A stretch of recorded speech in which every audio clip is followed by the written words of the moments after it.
Afrin için büyük ulusal yardım kampanyasına katılın. Türk devleti ve çetelerinin saldırıları ve ablukası altındaki Afrin halkını yalnız bırakmayalım.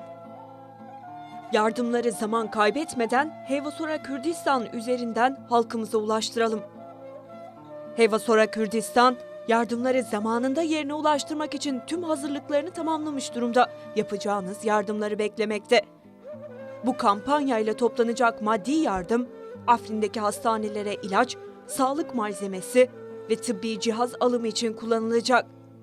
Tüm Kürdistanlılara ve dostlarına çağrımız, Kobane, Şengal ve Bakur Kürdistan'da Türk Devleti'nin viran ettiği Kürt yerleşim alanlarındaki halkımız için yürüttüğümüz yardım kampanyalarına katılmayı nasıl büyük bir sorumluluk ve ahlaki bir görev olarak gördüyseniz, Afrin'deki halkımıza da aynı sorumluluk ve ahlaki bilinçle sahip çıkın.